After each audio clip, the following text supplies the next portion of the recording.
Hello and welcome to Looking Up. Welcome from the frozen tundra of Denver, Colorado and Bowling Green, Kentucky. We're glad that you've joined us though, because we are warm inside and our hearts are warm and life is good.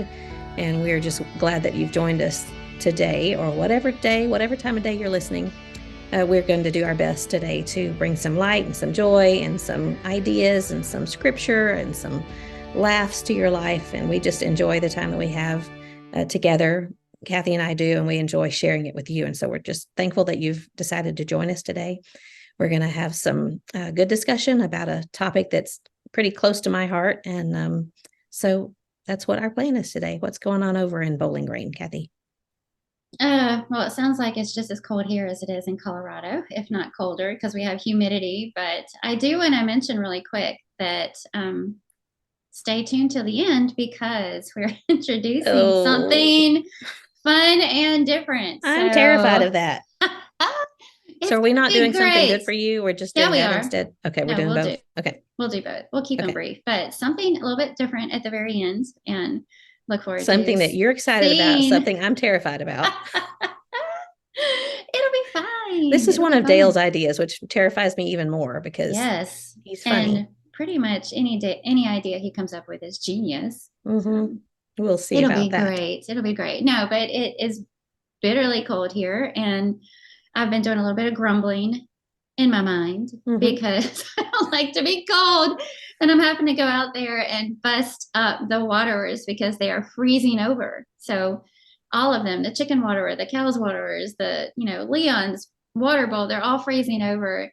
And a couple of days ago, I'm bundled up, going out there with this big tool, and I'm, karate chopping this waterer, and it's really hard to do. And in my mind, I'm like psyching myself up, and you're burning calories. Well, I'm burning calories. I'm patting myself on the back. Like this business is not for sissies. I am not a sissy. I am a strong woman. Look at me out here wielding this tool in the Arctic. And, so I'm patting myself on the back and thinking, I can do things. And then later on, I come back in, I'm trying to thaw out, and I see that everybody here has been outside, except their little children. Like the Adkins and the Waddells have posted all these videos of there's adorable little girls playing out in the snow.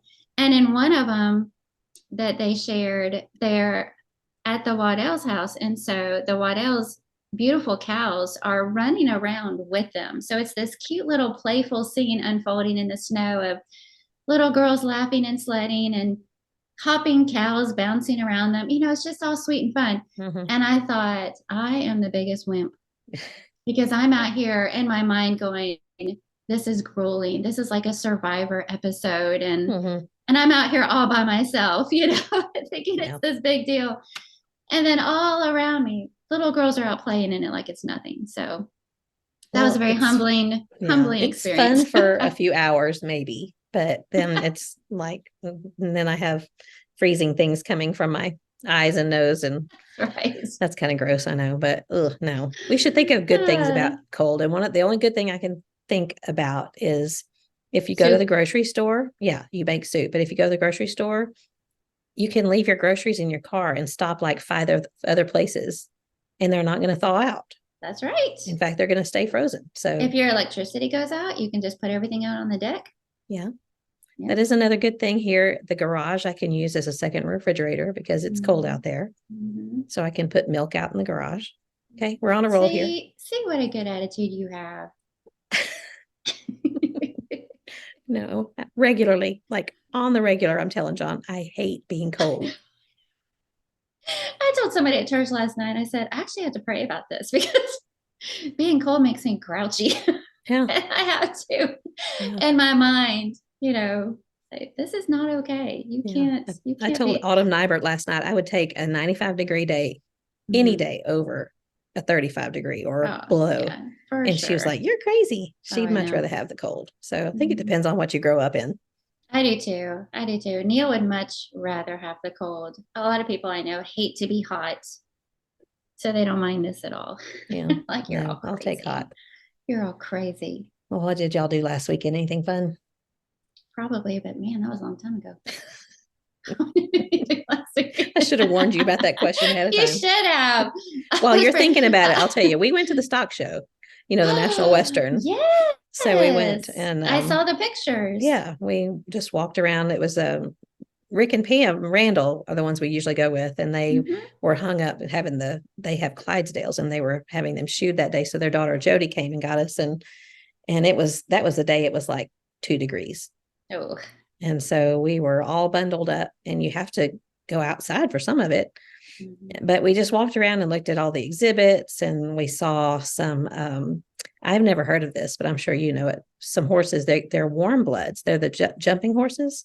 Never heard of that. Well, so I guess draft horses, and somebody will laugh at me and correct me if I'm wrong, but I guess draft horses are cold-blooded.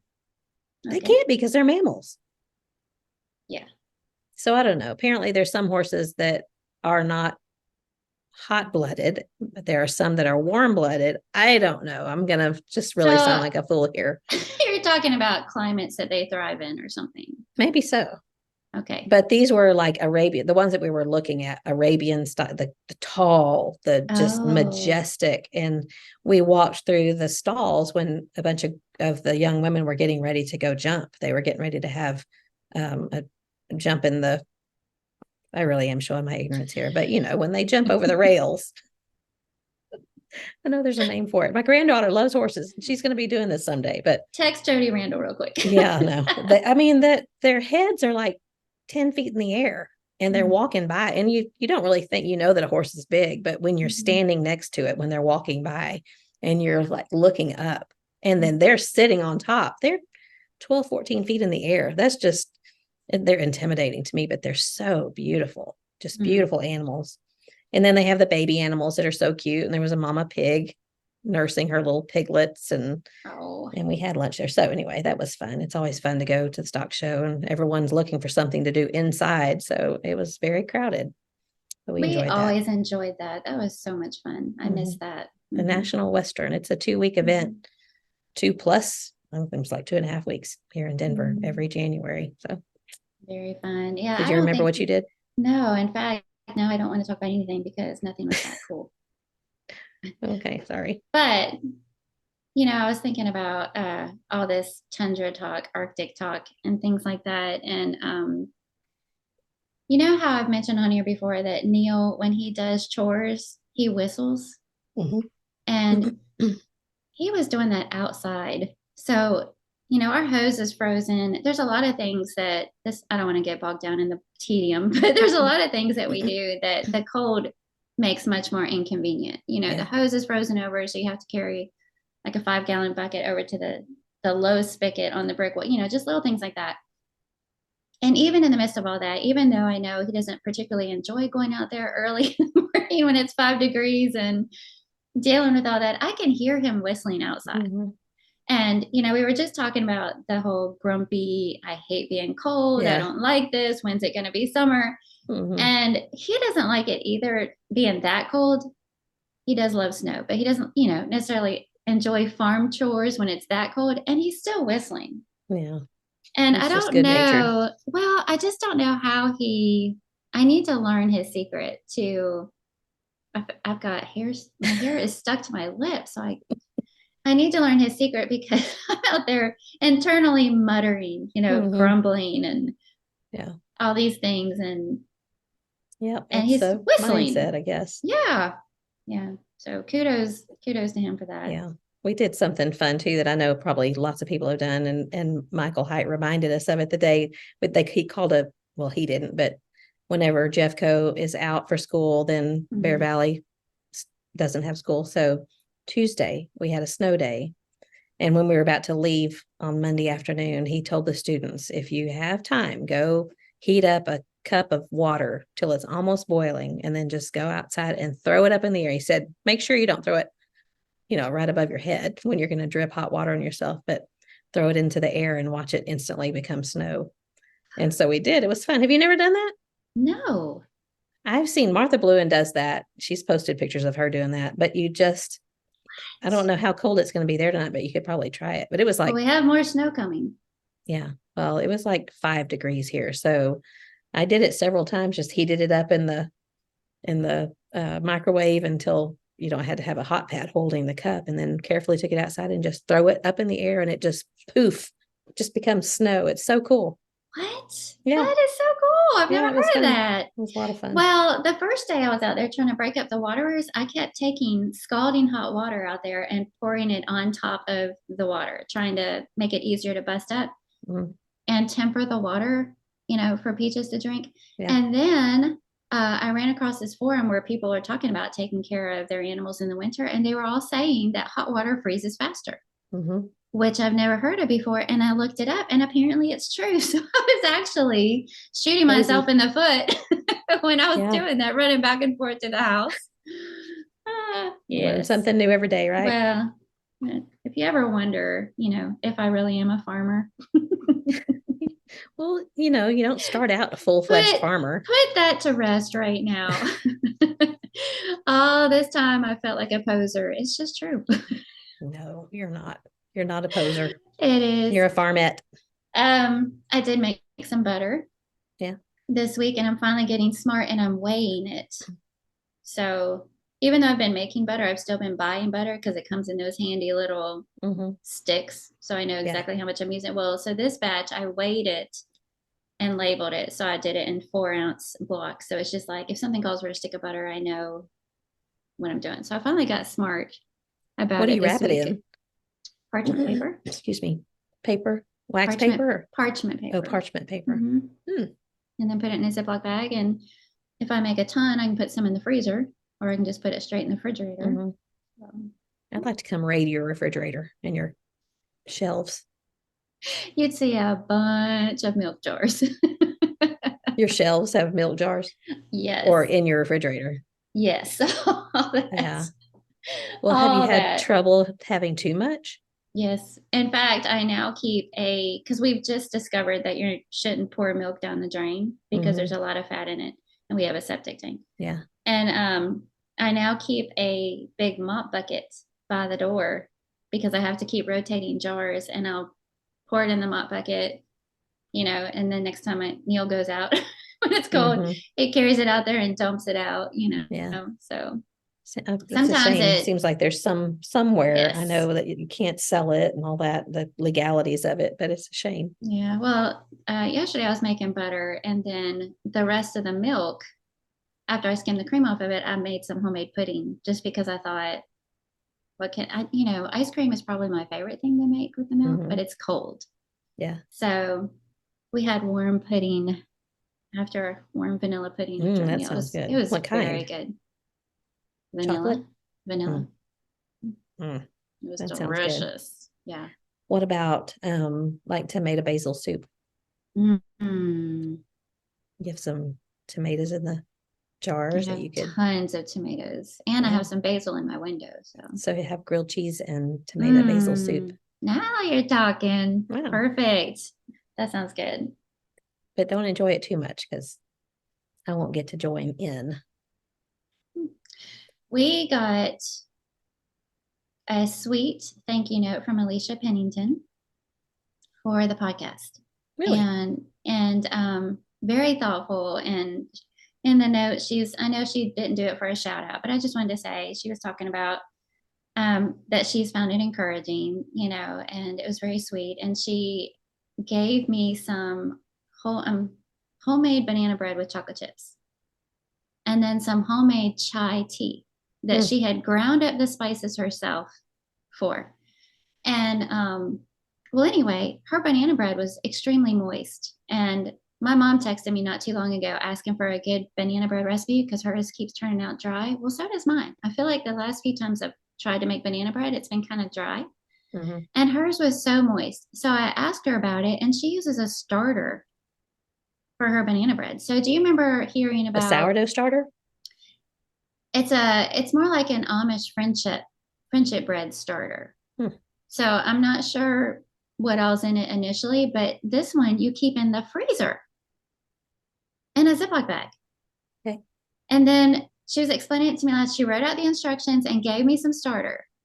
So you keep it in the freezer, and then you have to plan if you're going to make something with it several days ahead, because like the first few days you put it I don't know if you put it in the fridge or on the counter, but you like just kind of massage the bag, stick it back in the fridge, Yeah. massage the bag the next day, and stick. Mhm. And then on day 6 or something, you add flour and whatever else to it, and then I guess a couple of days after that, you make something with it, and it's sort of like a sweet bread. But she's done the banana chocolate chip, she's done blueberry, she's done lemon poppy seed. There's just all different kinds of varieties that you can make with it. So now I have some frozen friendship starter in my freezer. So you say when you first put it in there, you have to remember to massage it to keep it kind of soft and flexible for a while. No, just when you plan on using it. Oh, okay. When you plan on using it, there's like steps that you take I think you have to really work with it for the first week.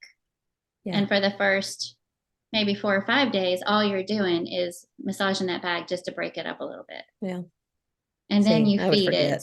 And then like you reserve some of it and you can stick it back in your freezer. You can give some away. Mhm. You know, it's that kind of thing. So I like the fact that it's kept in the freezer and, you don't have to think about it Yeah. I until saw you want it.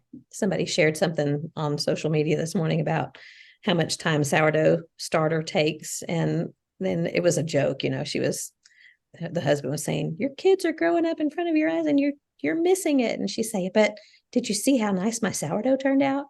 And then it went to the calendar and every day said sourdough, sourdough, sourdough, sourdough, sourdough. So, I mean, I love the idea of it, but if things settle down where I can be home for a while, I want to try it. But there's two things that stop me. And one of them is that when I used to I have a recipe for rolls my mom did called Sally Lunn bread. And you make it in the bread maker, but you only make the dough and then you take it out and you shape it and stuff. And I used to make those all the time. In fact, Jake sent a text around in our family group the other day that had a picture that Alyssa had made some. And he said, us boys can smell and taste this photo.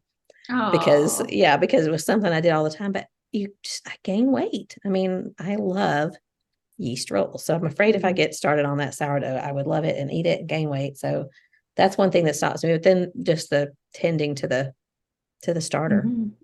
There's a recipe that my mom also has for this coffee punch.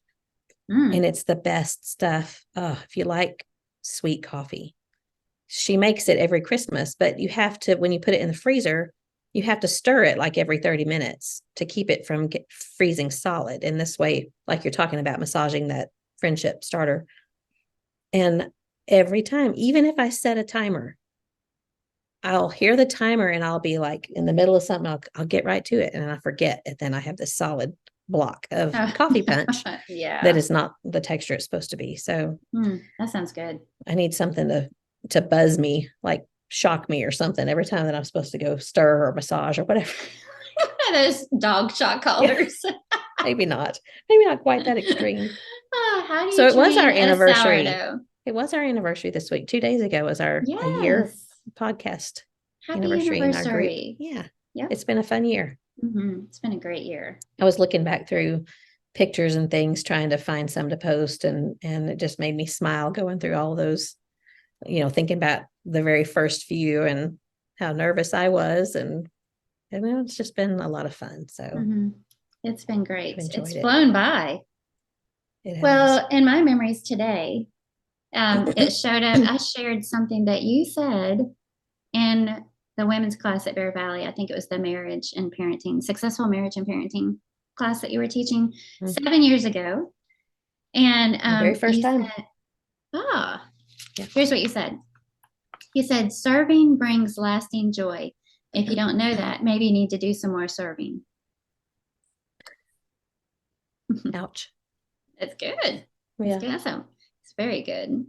Well, it's true. See, you brought up something nice and sweet, and I was looking through my pictures this morning, and I was looking through my screenshots. Have you ever just gone back and looked through your screenshot folder? Did you know you have a screenshot folder on your phone? I didn't. So you can look under albums, and then there's the column underneath that has media types, like videos or photos, whatever. And there's one that's just screenshots. And that has saved me many times because I'll think, I know I took a screenshot of that recipe or whatever. Mm-hmm. And so I was looking for something for this podcast today on topic, and I got distracted going through all of my pictures. And this was something funny. See, that's what I was saying. You bring up the sophisticated, nice things, and I find things that make me laugh. But I giggled out loud the first time I read it, every time I've seen it since then. But it's if the person who named walkie-talkies named everything. So stamps would be called a licky sticky. Cute. A defibrillator that hits close to home would be called a hearty starty. That's cute. A bumblebee would be called a fuzzy buzzy. Oh. A pregnancy test would be a maybe baby. There's one it's not bad, but it's slightly personal. So if anybody wants to know what it is, you can message me and I'll tell you what it is. But a fork is a stabby grabby. Socks are feety heaties. I like that one. A hippo is a floaty bloaty. And a nightmare is a screamy dreamy. That's I just cute. think they make me laugh. And there's so many more, but there's clever people that think of things that are funny and silly. Oh, I know. I found that in my screenshot folder along with several other things. Fun. That's cute. Yeah.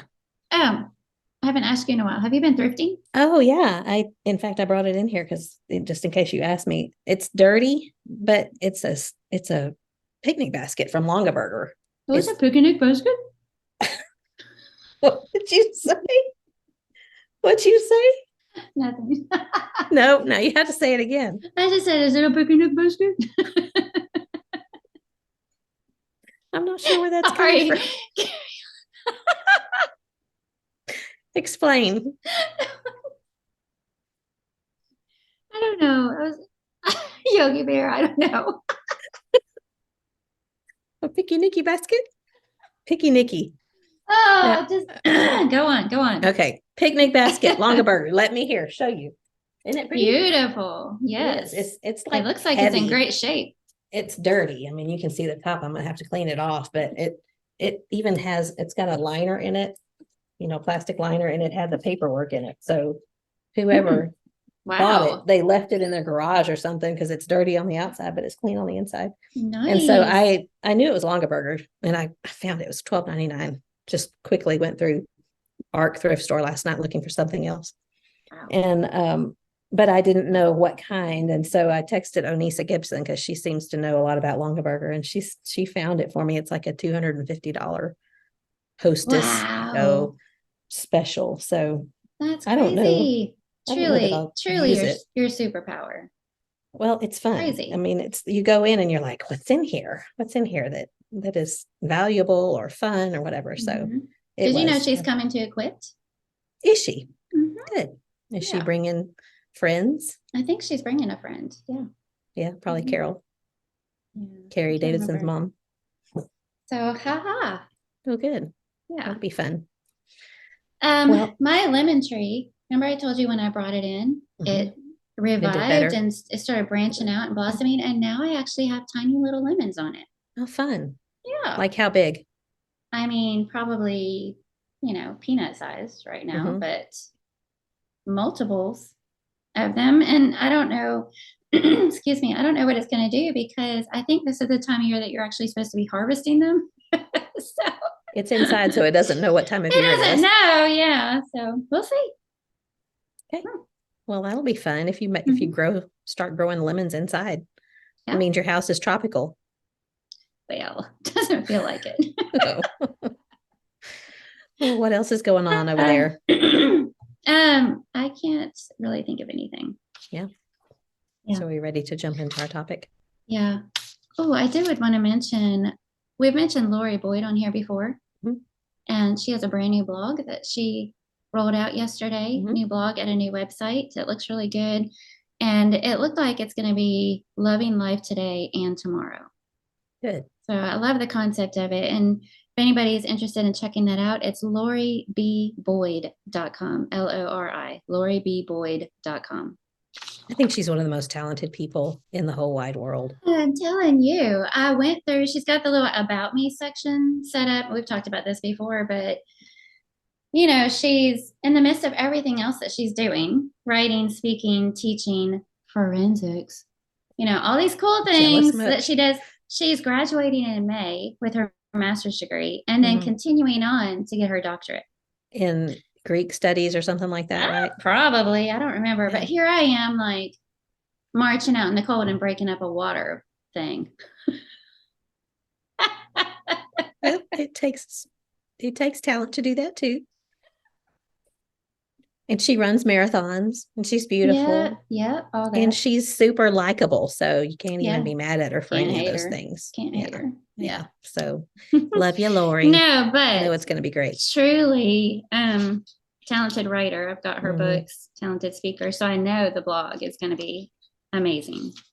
Well, So she during the pandemic, she had started giving lessons on YouTube. That's kind of what oh I yeah. remember. I've forgotten And about I don't that. remember a lot about it because that whole year was like, Mm-hmm. you want to forget it. But Mm-hmm. it was just so helpful because, the men had digital Bible study going on, and Lori had some lessons that she was presenting on YouTube, and there was some children's Bible classes. So, people rallied around and Mm-hmm. did helpful things. And, that's what happens when Christians are pressed. They find good things to do. But Lori, I remember she did some really good things. She just always is doing good things. Yeah. Sweet family too. Yeah. Thankful for her. Yeah. Okay. That's all I got. Okay. Well, let's talk about our topic then. What we're going to All talk about right. today is something that um, I've thought about it over the years a lot, both as a young woman and as an older woman now. And I think I presented a lesson about it too, called Bridging the Gap. But that was several years ago. But just talking about how younger women and older women, I know it's not just women, but that's just what we're concerned about. But it seems especially women struggle with this.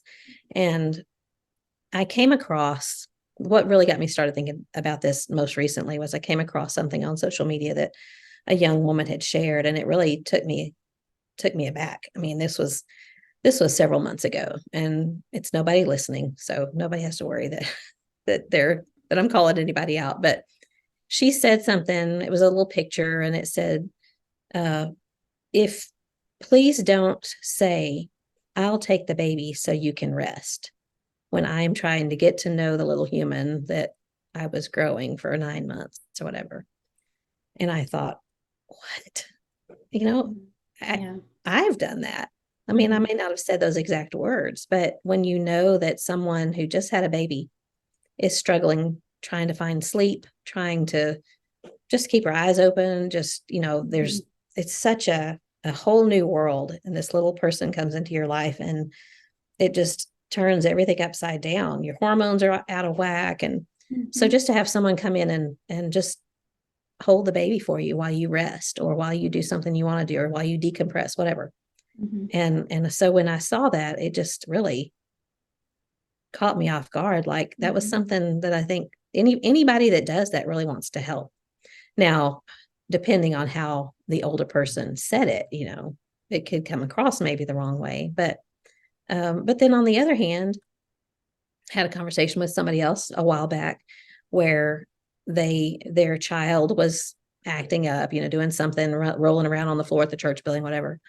And an older woman scolded that child because I think the mom said, you need to get up. And the child didn't immediately get up. And this older woman just really took that child to task. And I think, that's not my place. That's not my business. And so there's just a delicate balance between older and younger, wisdom and still working on wisdom. Not that young women don't have wisdom, because they do. But I just thought, there's so many times that I think we could learn from one another. And I want us to talk a little bit about that. Now I'm looking for something that I took a screenshot. So if for those of us who are younger, and we've talked about this, don't you feel like you're about what, 30 In my mind, in your yeah. mind? Yeah. Literally, it's I so really do. strange because I'm when I walk past a mirror and see myself and like, who is that? Because in my mind, I don't know, 30. I might be mid 30s, 35. That's what I feel like mentally. So it really, it's just kind of one of those things you don't understand until you get there. Yeah, the But side profile always catches me off guard. Where these jowls come from? we shall not talk about. Let's not talk about that right now. Pull my neck, please. That's right. I'm just gonna get some tape going here. But so for those of us who are younger or feel younger, and I guess we're all younger than somebody, older than somebody, but why can't we acknowledge that maybe there is a reason why the older generation did things the way they did them? Mm-hmm. And why can't we just not be sarcastic about it? Why can't we just maybe learn from one another? Wouldn't it help to be interested in the way things are done and genuinely find out why they did things that way? And why can't we just be kind? Those of us who are younger, can't we be kind to the older? And for those of us who are older, which also is me now and is you, we are in our 50s now. So I think we fit that. I think definitely middle-aged, older, probably older middle-aged, but wouldn't it help to acknowledge that there are new ways of doing things because things have changed and there's new products out there. There's new ideas, there's new findings, there's new studies and all. So why can't we find out about those new things and why they're good? Wouldn't it help for us to not be resentful or suspicious about those new things?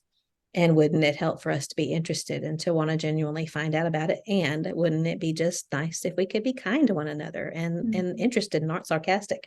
So that's kind of what I was hoping that we could focus on today and talk about some of these things.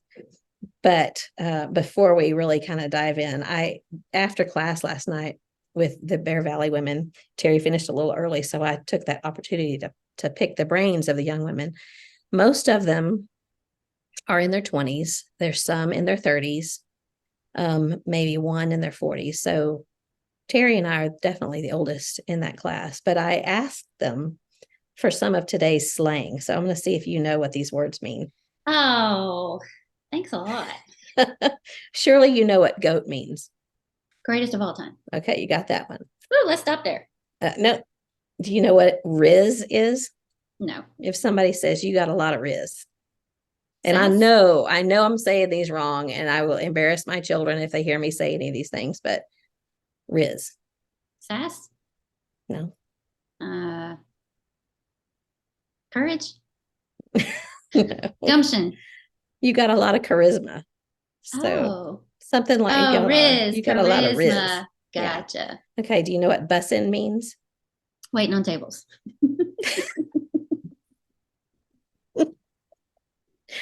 Well, that's true. Do you know what it means in slang? Nope. It means real good. And I asked it was Rachel Autry that was saying you be buzzing. I think that's mixing two different generations there. We don't say you be anymore, apparently. No. Okay, what does it mean if you tell someone to say less? I mean, obviously not what it says. Yeah. Say less. I don't know. So she said, like, if someone says to you, let's go get ice cream, you say less. No, I'm going to say that wrong. Make myself look stupid. It means that's great. When you like something, you tell them to say less. So that doesn't make any sense. But why? I don't know. It's slang. Well, I know, but okay. Do you know what that's cap means? That's cap. Or stop capping. Stop capping. Oh. Doesn't mean that's great or awesome or no. Okay. Stop lying. Or that's not true. So, and I have no idea what that means. And then they told me, this is definitely solidly in the generation gap thing, but Bailey Jones told me this, don't ever answer someone with a capital K and a period, because that means you're mad. And then I was going last night thinking of all the times that I probably replied to them with a K and a period. That's why they told thinking you that. All that I'm saying is okay. But apparently, if you use a capital K and use a period, it's that you're mad. She said, no, you spell out okay. And So add a smiley face. Durr. probably Durr belongs to our generation too. I don't know. So Oh, had you ever heard of a hoopty? like hoop-de doo. No. Like Carla, you're killing my self-esteem. I'm just killing the fact that you're not 20 anymore, right? I had What I'm never heard picking that. up from this is don't you dare try and reach out to the younger generation. Yeah. Well, that's kind of part of it. Like we don't Okay, speak the same language, a but hoopty. hoopty is a floozy. No. A hoopty is a person who organizes people getting together for coffee. No. A hoopty is like an old car. I heard this. Hiram and Brittany said it several months ago. I was like, what is that? I think I have heard that one. And then someone else, Colton Balance said it the other night. He said, John said, can you start the car from inside the house? You know, he was like, warm up the car. And they said, no, he came in the hoopty tonight. And I was like, I know what that means now. But I had never heard of that. Well, see, I feel like if a lot of these, if I heard them in context, I could deduce. Yeah. Yeah. Well, see, I can't use them in sentences because I don't understand them. Yeah. Yeah. Well, so that a lot of the girls last night didn't know hoopty. I think that might be depending on which side of the country you grew up on. So, but I don't even know how to spell that word. So then I asked them, what are some of the slang words that our generation and above uses that you think are dumb that we need to get, not ever say ever again in our lives? They said groovy, which I don't think I've ever said that in my life. That's people older than me. Before us, yeah. Groovy, gnarly, chill out. What? No, I say like chill out all the time. I'm keeping gnarly. I like it. It's so appropriate. One of the girls said that her grandmother says, I'm so tickled. And I think I use that often. That's more from my mom's generation, but that I get tickled about something, I'll say that. Mm-hmm. They say we need to stop saying cool beans.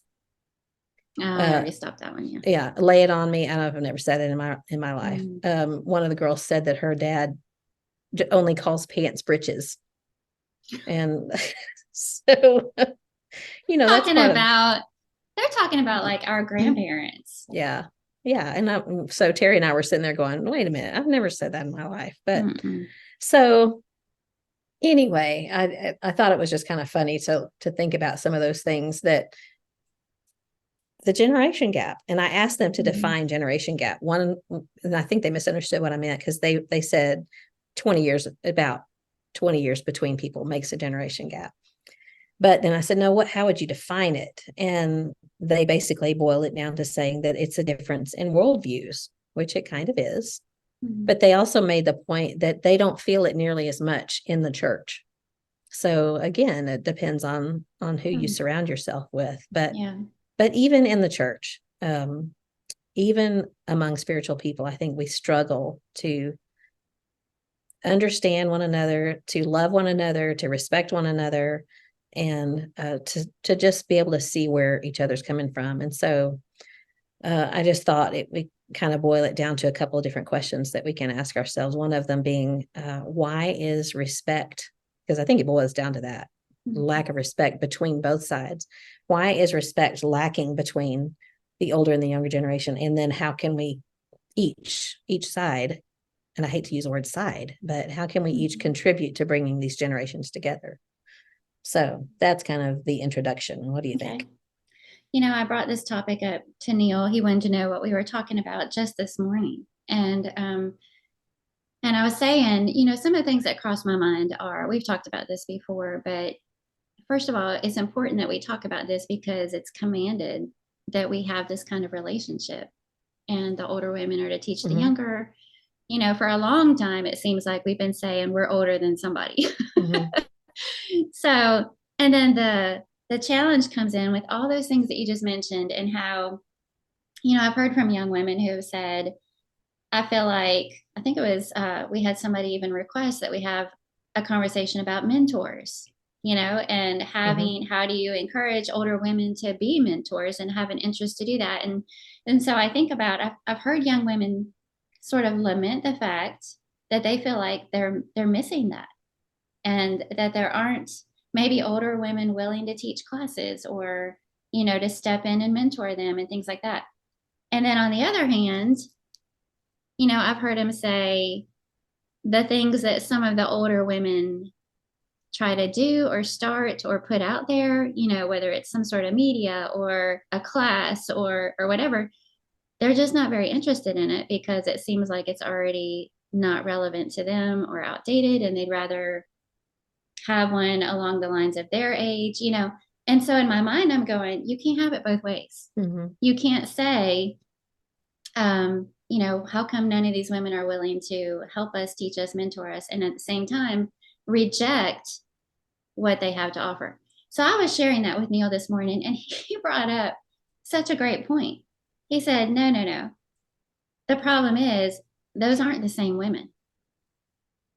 And I think he's right, and I was making some horrible assumptions that they're trying to have it both ways.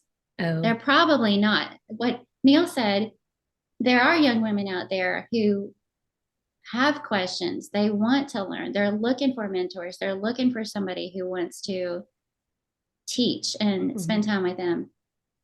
And then you have other different young women out there who aren't as interested. They don't feel like there is much value. Things have changed too much.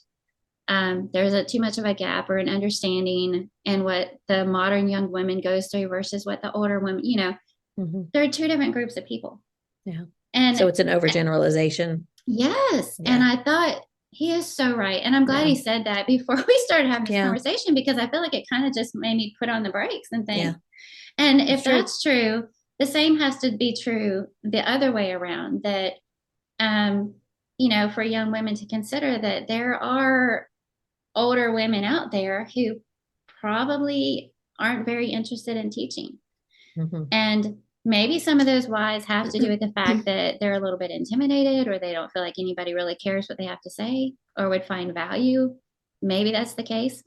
But on the other hand, there are different older women out there who do want to. They do care. They do want to step in. They do want to share things that they've learned and all of their experiences in life. But maybe that's been rejected.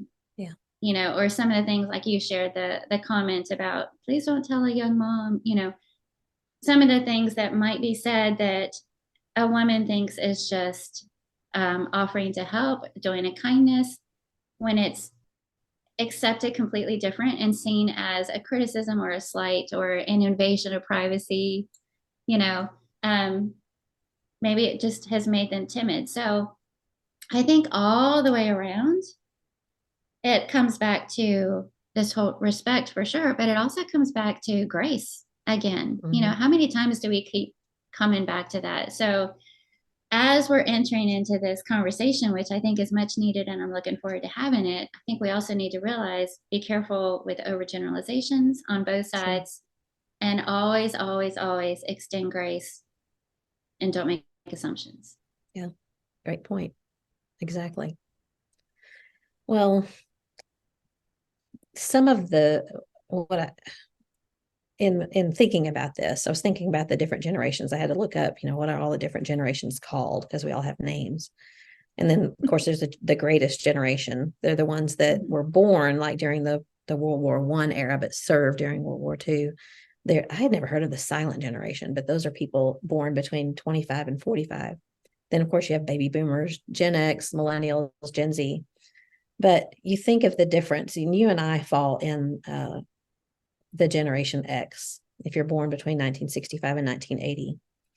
And so our generation kind of were the first ones that were introduced to things like video games. Technology changed so much when we were kids. I remember, I want to say 6th grade, there was computer lab, and you would go there once or twice a week, and they would teach you about, remember the system called DOS, DOS, and it was, I couldn't even tell you what exactly it is, but it's a system that a computer worked from. But what I was reading says that our generation, Gen X, serves as a bridge between the older, our parents' generation and the younger generation. We tend to be more independent. resourceful, eager to learn. We tend to be creative. We value diversity, responsibility, and challenge. Of course, we're talking about not overgeneralizing, and here I am.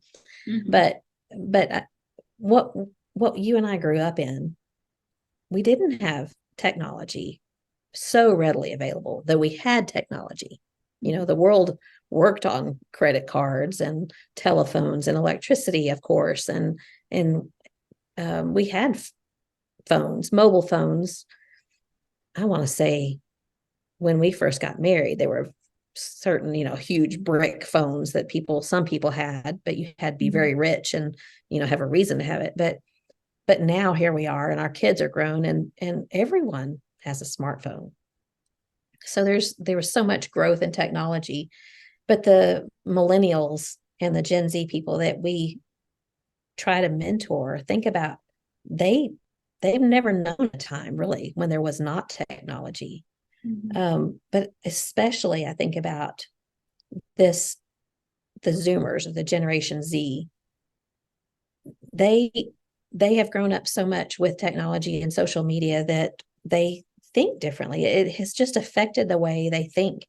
And I thought it was interesting because what I was reading says that this generation feels more of a need to be extraordinary and to stand out. And I thought, why is that? And I think because of social media, because there's so many influencers, there's so many, you've got to find a way to stand out in order to be noticed and live a life worth posting about.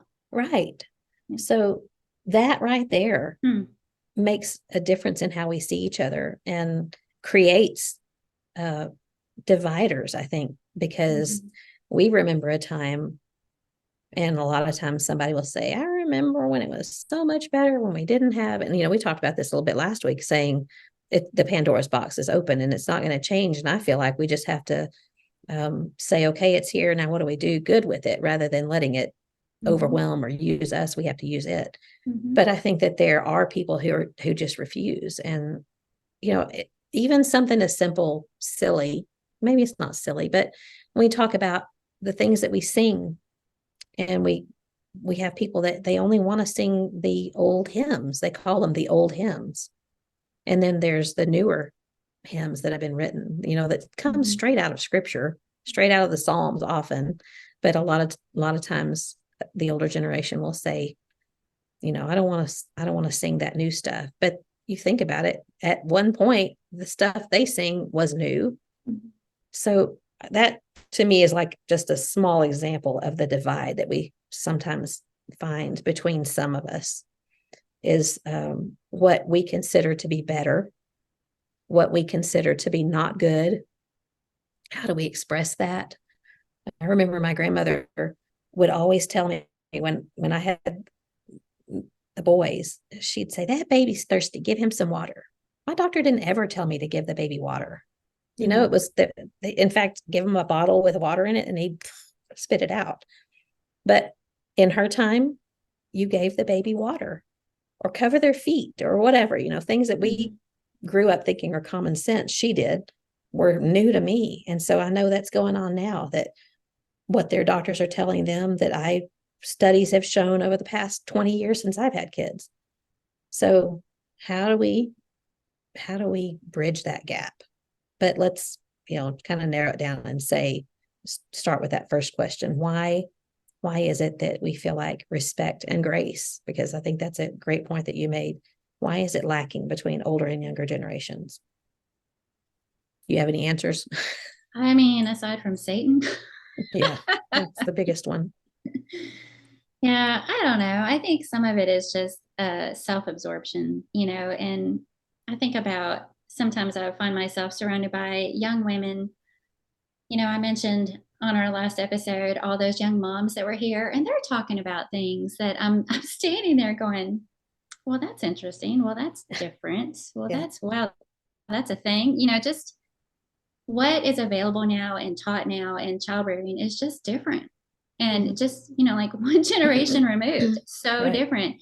And so I'm not saying anything, because in my mind, I'm thinking I will look like an idiot if I try and contribute to this conversation, and I'm just listening. I'm just listening and laughing with them and, that kind of thing. And thinking I don't have anything to add. I don't want to add anything. And so a lot of that is my own fault. Not that they asked me for anything, but my own fault for assuming they wouldn't be interested and assuming that anything I would have to say would be considered outdated or worthless or valueless. And so I think getting caught up in this whole, really it's an excuse, not to say anything. And in a way, I'm putting up a barrier without intending to, but I've been thinking about this topic since you brought it up. And in my mind, I'm saying, well, I'm just here I'm just with you. I'm just listening. I'm just laughing at your stories, not saying anything because I'm worried about what they'll think about me. Mm-hmm. And that's so dumb. It's so self-absorbed, and it's creating a barrier. It's a relationship barrier, and it's probably true, honestly, that I don't have anything to add, that they can't just Google for themselves. And by the way, I think that's a huge part of it is, they don't really have to ask an older woman or a grandmother or somebody how to do something, because they can Google whatever they want. They can just look it up and get all the information just like that.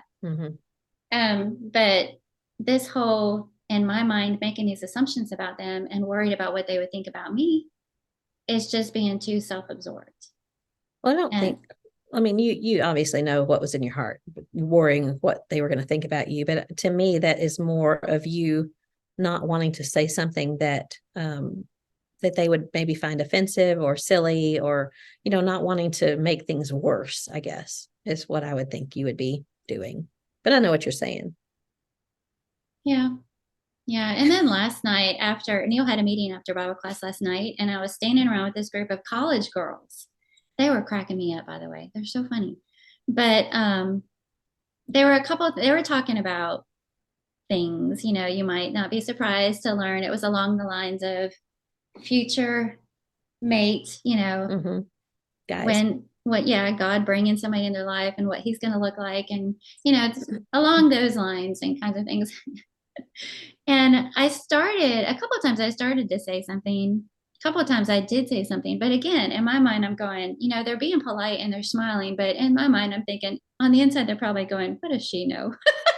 Yeah. Things are way different these days. And back in my day, I met my husband. So again, it's this whole getting so caught up in what they might be thinking that it's keeping me from just taking them at face value and just having a conversation with them. And things may have, I may be jumping ahead here, but things may be different now, the details, but all the eternal truths and basics are the same. Yeah. And I think about it a lot like worship and, the Lord's church that we read about in the New Testament. The pattern is there. We do the exact same things in worship that they did in the first century, but it looks different. The details are different. We're in a building, with air conditioner, and we may have PowerPoint up on the screen with our songs. And, there are things that are different, but the eternal truths are the same. We're still worshiping the same way. And I think that regardless of all the changes, the things that matter are still the same. And that's where we need to just realize that there's value on both sides and we can learn from each other. Yeah. Well, several things that I thought about coming up with that question. There's so many miscommunications and misunderstandings and impatience, when it comes to these things that we're talking about. And it made me think back on, this was another thing I took a screenshot of way back in 2019. This is something Tammy Roberts wrote along this exact topic. She was responding to something that someone said about the younger women don't want to learn from older women. And, she's one that you've had at Higher Ground so many times. And it's just fun to hear you talk about how she was with the young women. And she was here last year, and we had them speak to the students about life and ministry. But she said she disagreed that there are not young women that want to learn from older women. I just want to read a little bit of this. She said, "This makes my heart hurt. I have dozens of young women reaching out to me weekly, but the reason I know that they reach out to her is because she has a relationship with them, Mm-hmm. and she wants to be with them, and she loves them, and she makes that evident. So to me, that contributes a huge part. My computer's about to die. I had my iPad plugged in, but that's a huge part of why we have this problem, is because there's no relationship between Yes. the younger and the older generation. So Yes, how do absolutely. we spend time? And I think that's why within the church it's not as bad, because we do have relationships. We see one another, like, hopefully more than just occasionally, but we have opportunities. Do we take those opportunities? I don't know. But let me read a little bit more what she said. She said, I believe that the younger women are starving to be mentored. It's time for the older women to open up, lay their pride aside, and be willing to make some changes and effort to connect to younger women. Uh, you will never be able to mentor someone that you don't have a relationship with. We must be building relationships with each other. And I think this goes both ways.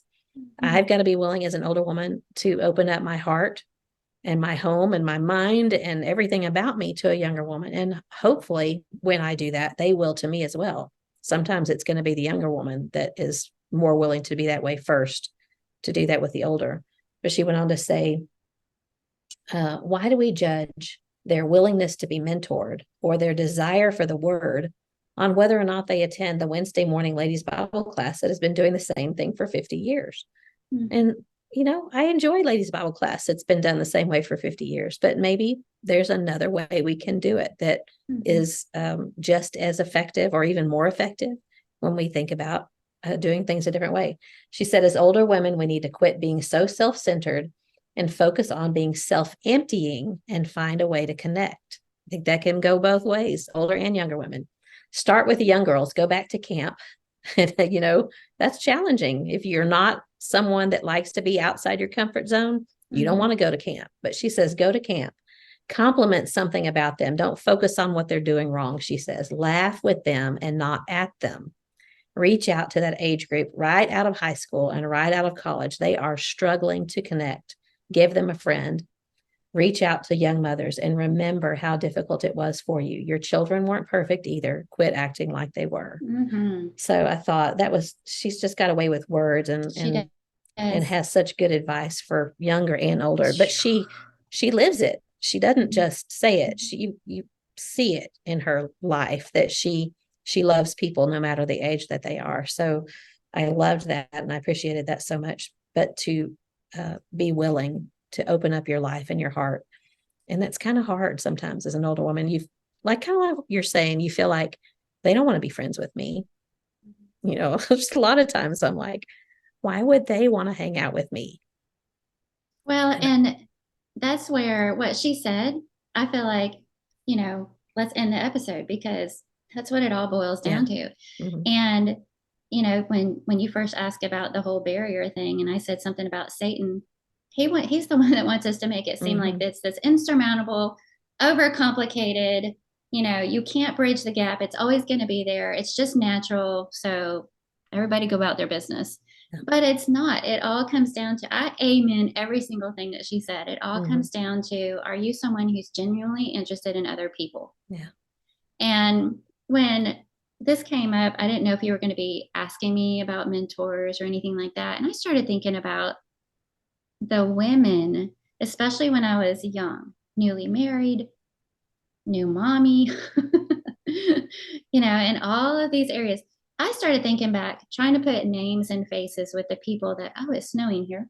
The people that I would consider mentors. And honestly, none of it happened in a classroom setting. Yeah. And not to say that I didn't learn valuable things from I've sat in some really good classes and learned a lot. But if I'm bringing somebody to mind that I would consider a mentor, somebody that I would want to call with a question and feel comfortable, or none of that happened in a classroom setting. And when I think about those names, it was people that were just genuinely warm and interested in my life. Yeah. And and made it just seems so, I feel like this word organic is overused, but it just seems so natural and organic, that I ended up at their house, and the day they were making peach jam, and I did it with them. Or, I still remember who taught me how to fold fitted sheets. And, and it was a situation where I think she had invited me over for lunch. And usually if I'm having somebody over like that, everything has to be already done and taken care of. Yeah. But she had small kids, and she was just, she was ahead of me by 7 years. She was just going about life, and she was still folding sheets. And so I walked in and she was like, "Here, help me." Yeah.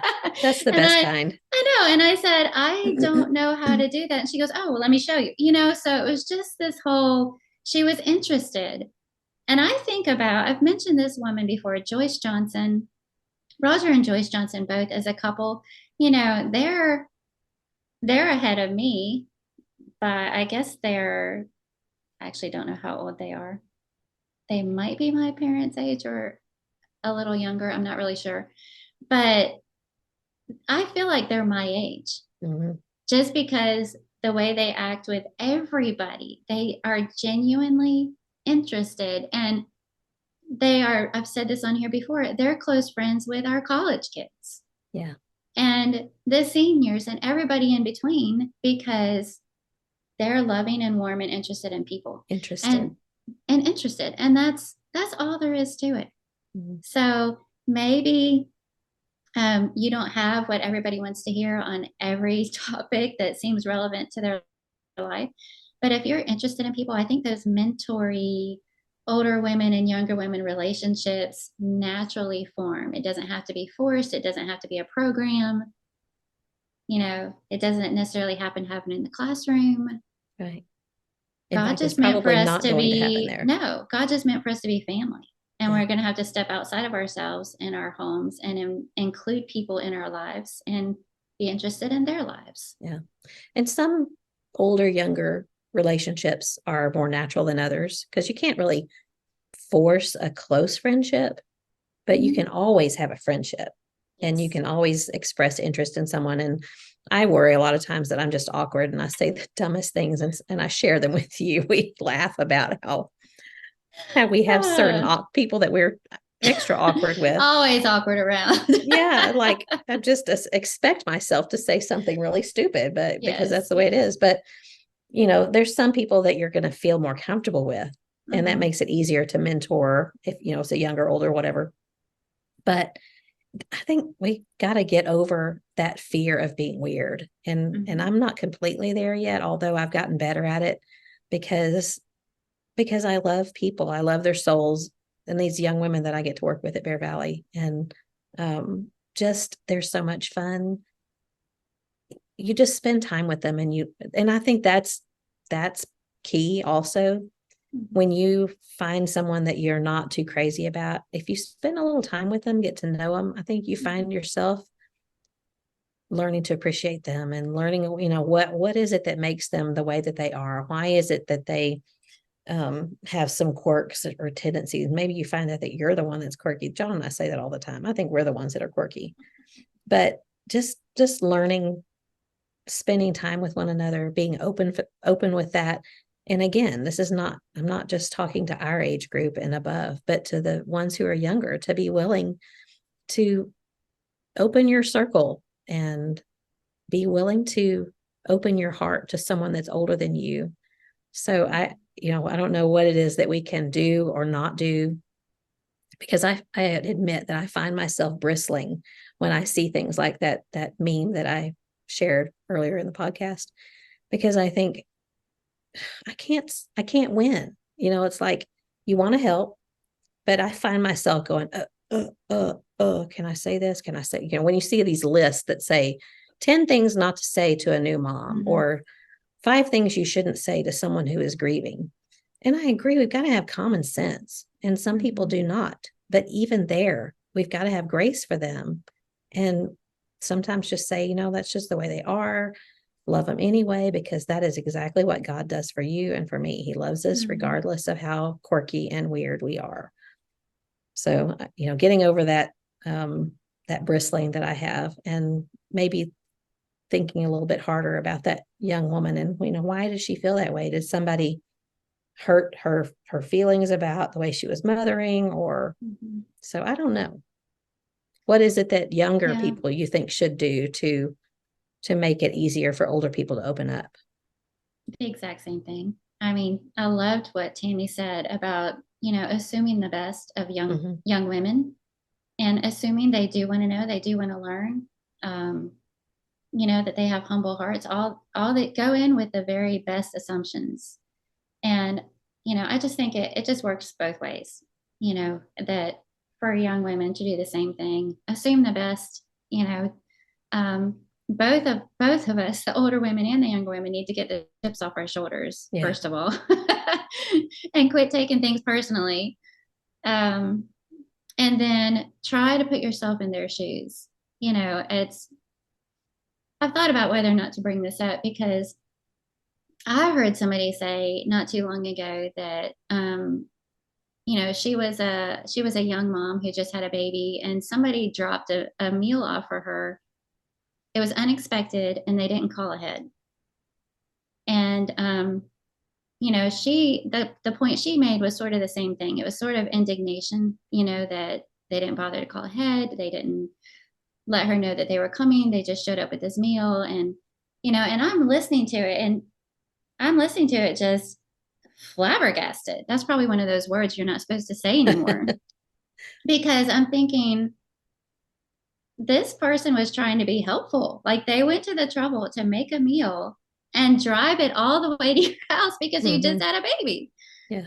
And, so from my perspective, that hit me the wrong way because I didn't see it through her eyes. Mm-hmm. So it takes a humility for me to say, wait a second. She just had a baby. She's a little bit vulnerable. And people communicate different now. They like a text, they like a heads up. And for somebody to just show up at your door without letting you know can come across as thoughtless. Yeah. So instead of me just being all indignant, like, well, see if I ever take her a meal, that's completely wrong. And instead, I should be considering, wow, I never would have thought about it that way. Mm-hmm. Note to self, when I need to do something, I'm gonna make sure I say, is this a good time to drop off, or whatever. Yeah. And learn the different perspective.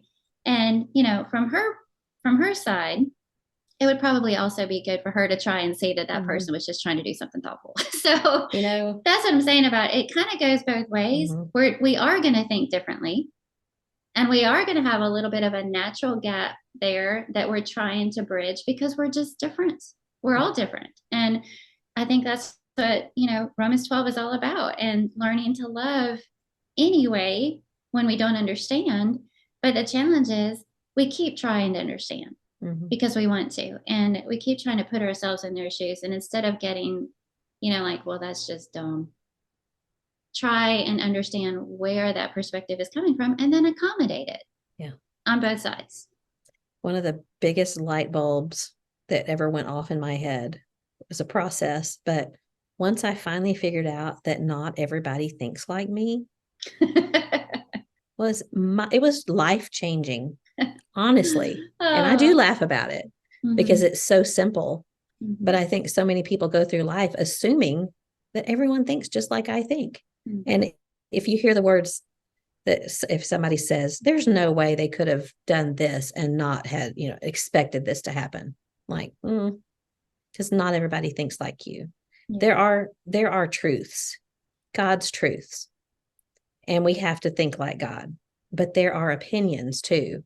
And when we can't see that someone else might think differently than me, it's going to ruin your life. And on the other side, not everyone thinks like you. As much as we think alike about things, we still have different opinions about certain things. And so once you kind of come to that realization and then use that in your decision making, when you don't make assumptions, because, well, I think that everyone ought to like cottage cheese and they're dumb if they don't. But guess what? Most people in the world are not going to just go in the kitchen and take a big spoonful of cottage cheese and eat it. So that's not dumb. That's just because that's the way they are, and God made them that way. So, I think that's a huge thing. Something that Rachel Autry also said last night that I thought was so relevant to this discussion she got it from a TV show. She didn't say where, but she said, it helps to think about this, that we should all on both sides. And again, I hate to even say sides, but older and younger both should be curious, but not judgmental. And good. I thought, I had to think about that for a little while, because if we're curious about one another, that to me is just a synonym for interested. I'm interested in what you're doing, what you're thinking, how you're living, but I'm not judging you based on what you like or don't like. And again, I'm setting aside the whole issue of sin. I'm assuming that we're not talking about that, but right. But things that you like to do, your hobbies, you like to go to the beach, I like to go to the mountains, whatever.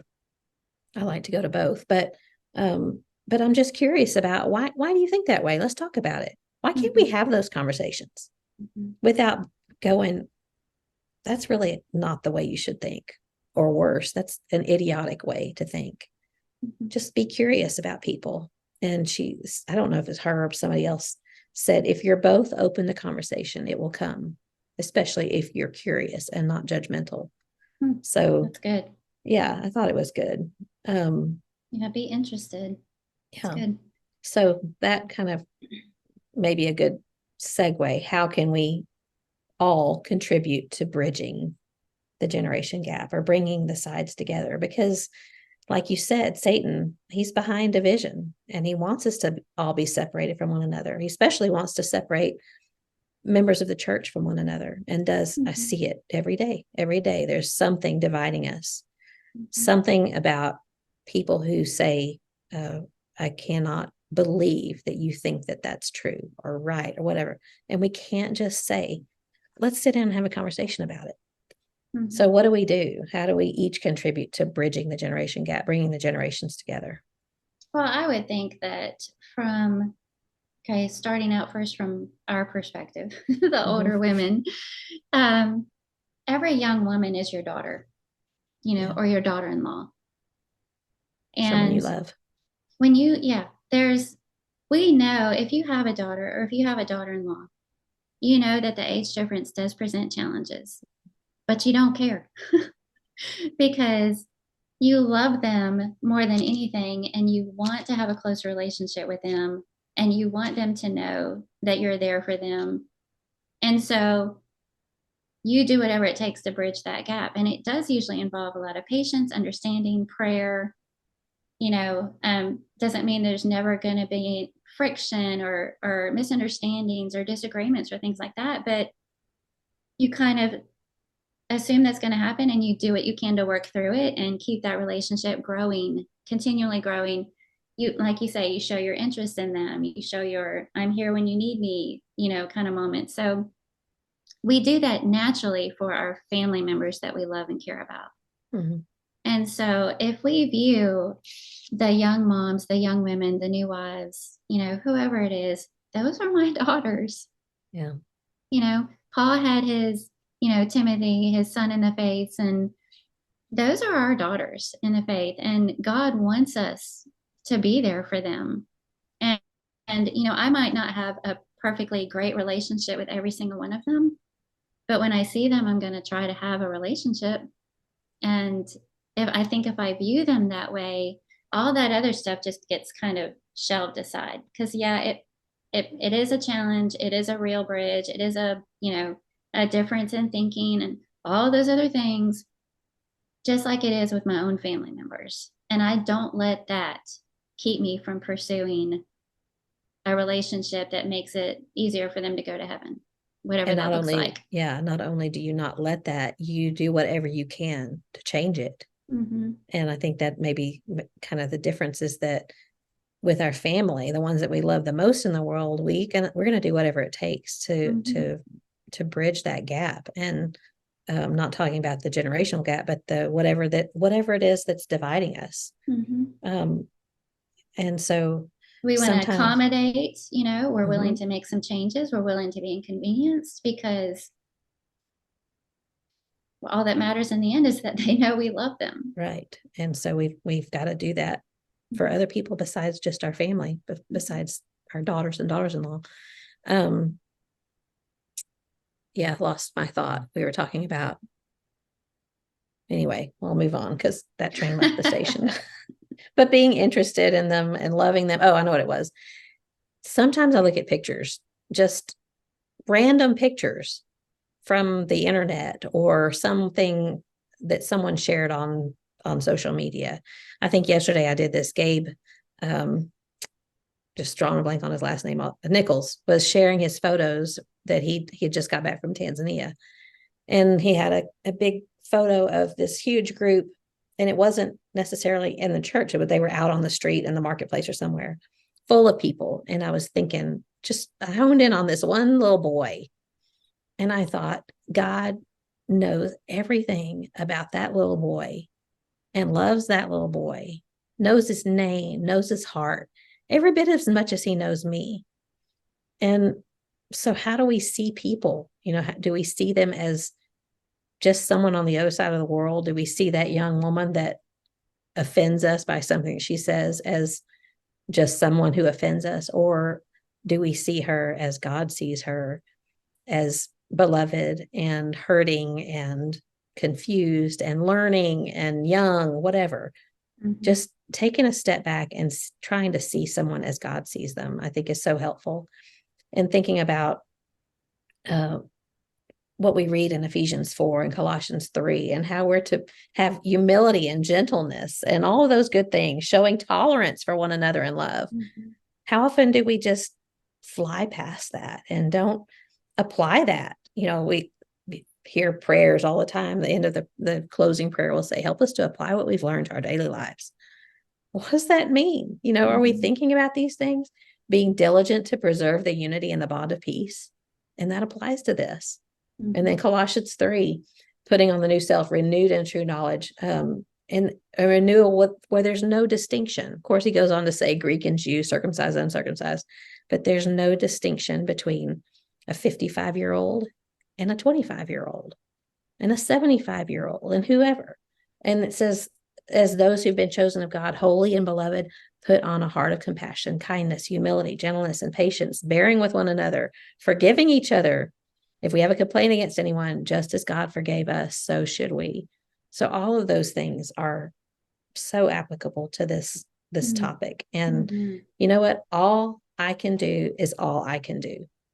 And I need to do all I can do. And I can't expect everyone to do the same thing, but I can show and share by the way that I live. So hopefully that's something that I can work on and make things better with the people that are around me. And I hope I do. Well, maybe a listener is an older woman who desires, to be more involved with young women or be more of a mentor. And one of the things that can prevent us from doing that is the comparison thing that we do when we look around and we see, this lady over here, all the young women seem to be so drawn to her and she's always doing cool things with them. And, I'm not that kind of person. I'm not Riz. Scares me. You don't have Riz. I don't have Riz. Okay, fine. We compare ourselves and I don't have her resources. I don't have her outgoing personality. Whatever it might be. And comparison is just always a bad idea anyway, mm-hmm. but that may be true. Maybe I don't have that kind of outgoing personality that people are naturally drawn to. Yeah. Maybe I don't have resources to do cool things, but I can do something. And there are ways that I can show other people that I care and that I'm interested in them. And it may be as simple as sending a little card. I see you coming to worship with your kids, and I just want you to know how encouraging that is. Keep up the good work, mm-hmm. or complimenting someone when you see them, or mm-hmm. there's a bunch of different ways that we can still encourage and build up and love on and show a different generation that we're interested in and we care about them. And so, we need to be careful about sort of comparing what we think we have to offer with maybe what other people have to offer. Mm-hmm. And then also don't discount the effectiveness of being a good example. And I was thinking, when I was thinking back on women that I know were mentors to me, I guarantee you not all of them even know that. Right.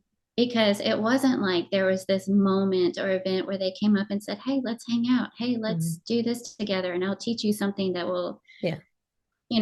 help you for the rest of your life. I'm going to go be a mentor today. I'm going to be a mentor to you, and so I've chosen you." It's a lot of them. It wasn't like that, Yeah. but I was around them enough to see how they were as a wife or a mother, or with non-Christians, or in all these different areas. And I was learning from them and drawn to how they just approach life in general. Yeah. But they probably don't know that.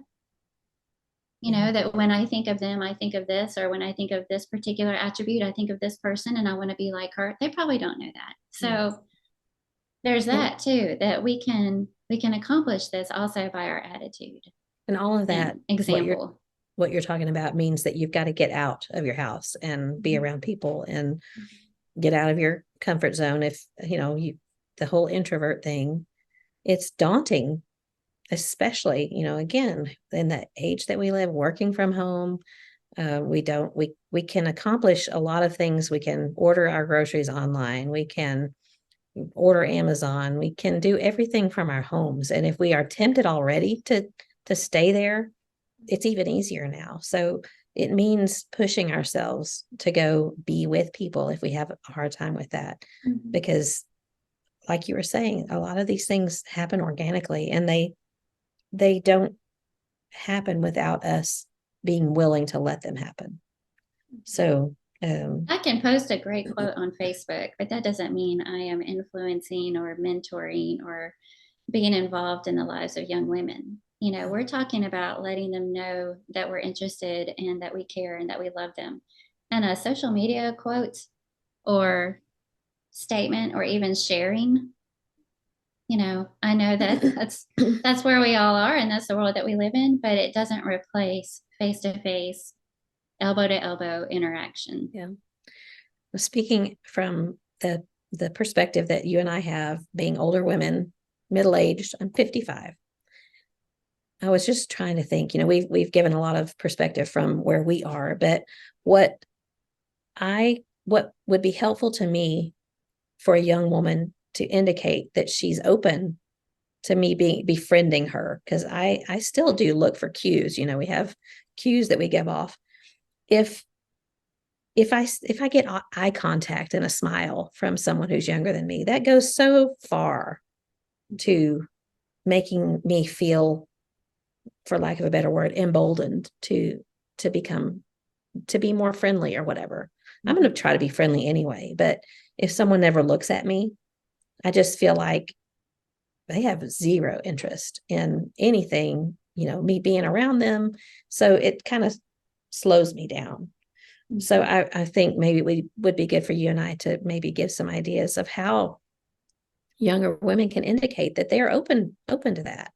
Maybe it is coming to that ladies' Bible class that has been going on for 50 years. And because older women love to see younger women and the children. I think that sometimes we're like, oh, I don't want to bring my kids because they're going to be loud and they don't want that.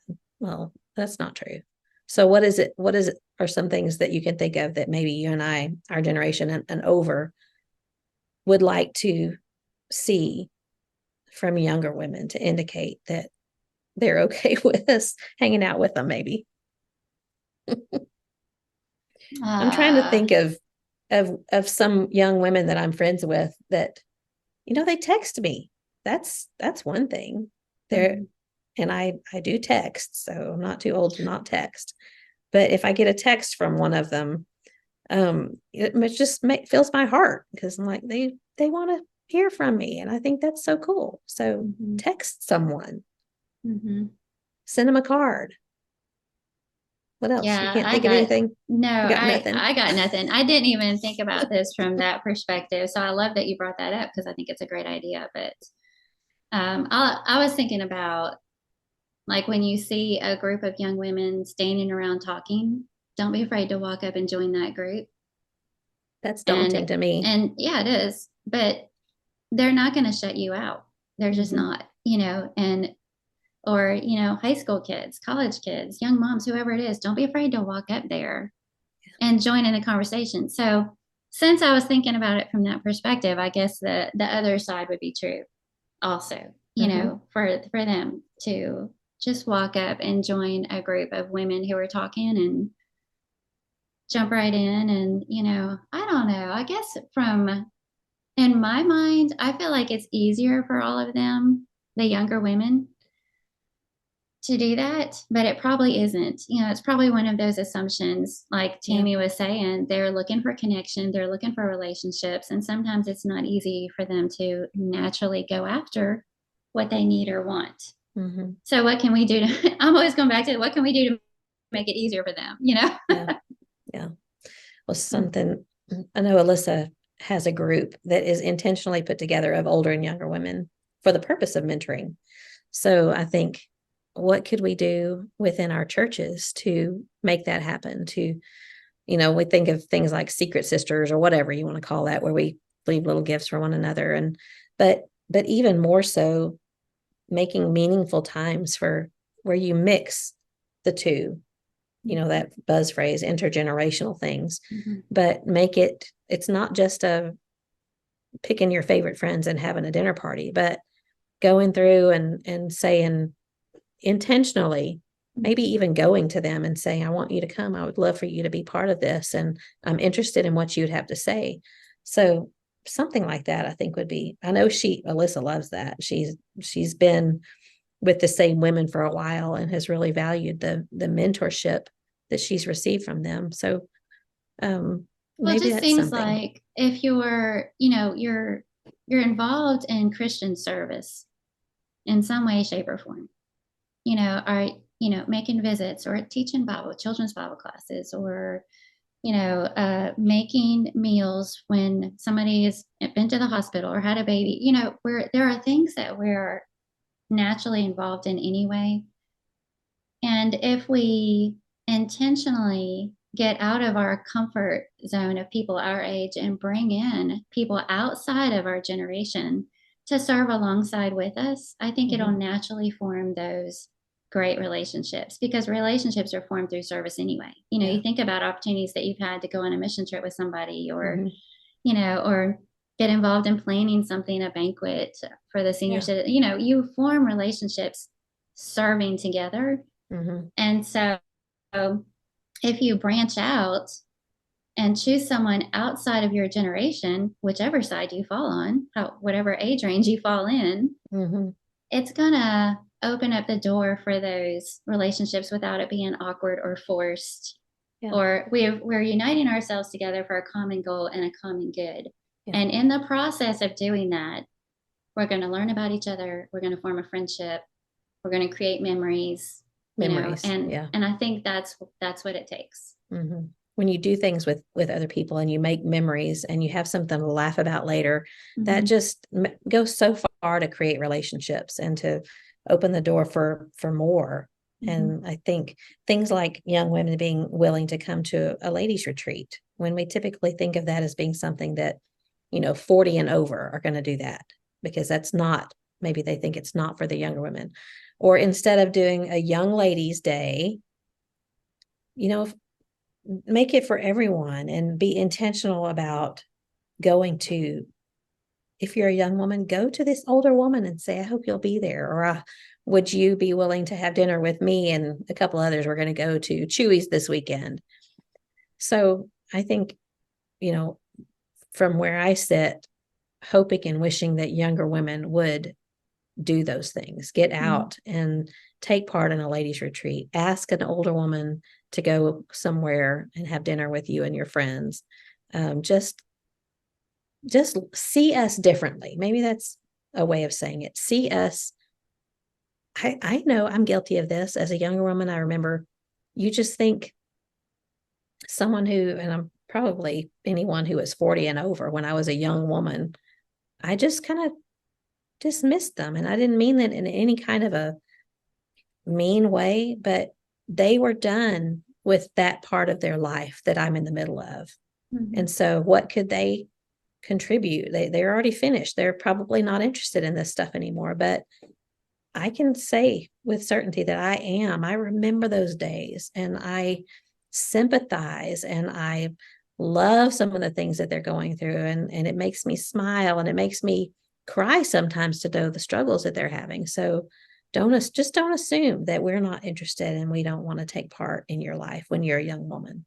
Let us in, let us help, or not even let us help, but let us be a part of your life. And for those of us who are older, want to be part of their life. Well, you know what's interesting to me? You keep making us feel like we're really old. First of all, but we're not. But we're kind of smack dab in the middle, like you were saying. We're the bridging the generations thing, and there's generations, a couple of generations beyond us. Yeah. And again, what kind of example are we setting and reaching out to the people that are our parents' age, even our grandparents' age, and older, and seeing them as valuable and wanting to continue to learn from them. We haven't arrived. We don't know everything. We have much to learn. Sure. So there's that to consider as well. The things that we're wanting from the younger women, are we offering those same things to the women that are even a generation ahead of us? Yeah. And that's teaching by example and showing, how to have that multi-generational relationship and respect for the people all around us. Yeah. And I know there've been, we want them to see we have something to contribute, we have something to offer. We need to be viewing them the same way. Maybe they have their whole lives ahead of them, but there's so much that we can learn and benefit from the younger as well. Sometimes it catches me off guard. Neil will be planning something like Equipped or a major event, and sometimes the people he gets involved are high school kids. I've asked so-and-so to work on this flyer. I've asked so-and-so to organize this. And it kind of catches me off guard. And I think, it wouldn't have even dawned on me to tap into the high school kids. Yeah. That's one of Neil's superpowers. Why and yours not? Too. Because there are the church. They are our family. They have much to offer. Just because they're not a certain age, or they haven't experienced things that I have, maybe I'm categorizing all these people. Yeah. But, I just think it's this full circle. Everybody wants to feel loved and needed. Yeah. And we offer that to everybody, but especially when it comes to women having relationships with women. Yeah. Well, good discussion. And I think it would bring up a lot of good discussion in our group next week. I was thinking today that we need to put something in the group today about the topic that came out this week, but I'm always so focused on what we're recording this week that I have to remind myself that not everybody else knows what we're talking about right now.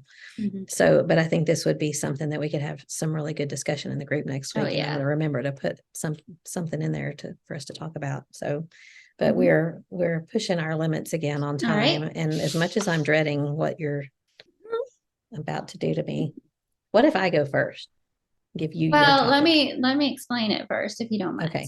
Yes, all right. So Dale had this idea, and he said he thought it'd be a great idea for our podcast. I loved it. You were terrified. But it's called Will It Illustrate? And the idea is that one of us would share a random fact or a news item or just anything like that.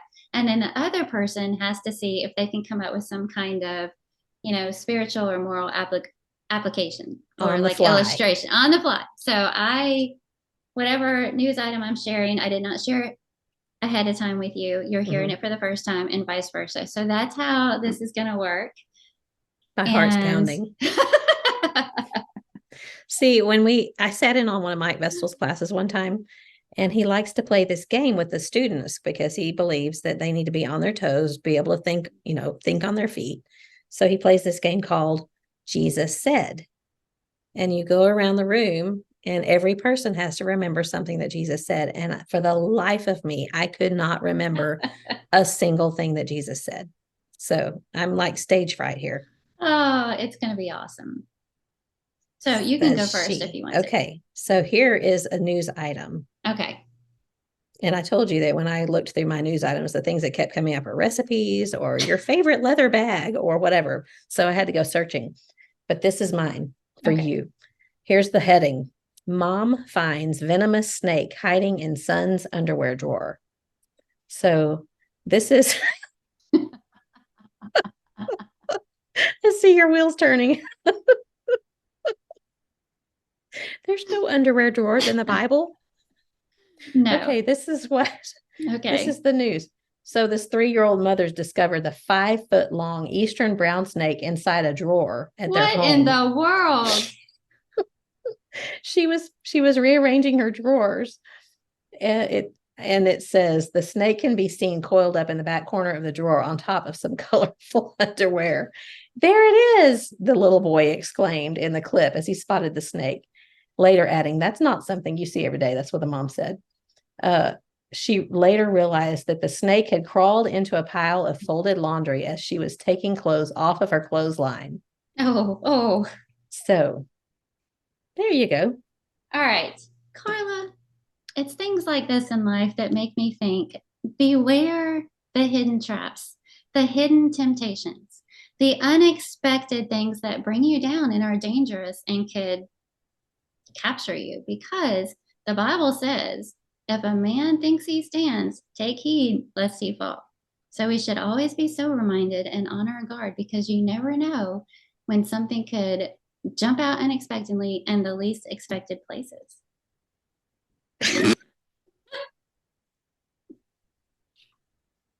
Okay, I have to admit that the reason I picked this one is because I could think of some illustrations.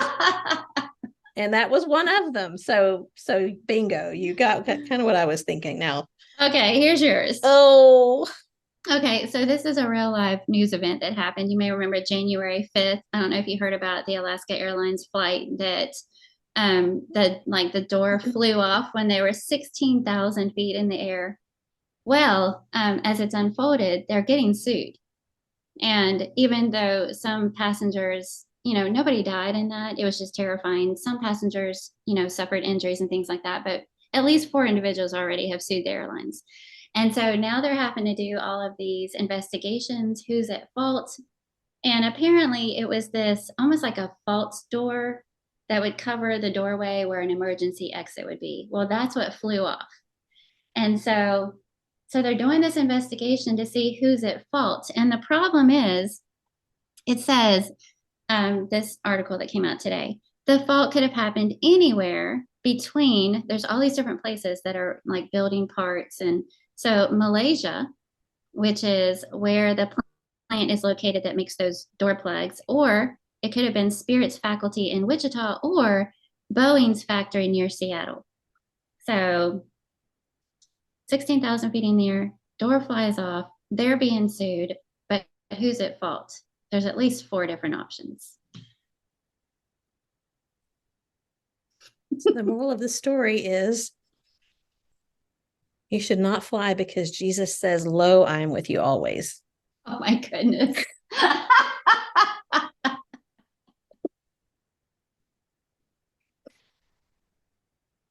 And my feet are literally numb because I don't know what moral of the story there should be to that story.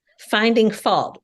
God tells us we should be kind and gentle and think the best of people and not find fault. Moral of the story is always be ready to die. You've come up with 3 right there. Right. Okay. Is that good enough? We survived the first installment of Will It Illustrate. I think it's going to be fun. Maybe it'll get easier. Okay. So we done with that? Yes. Okay. Thanks, Dale. Thanks a lot.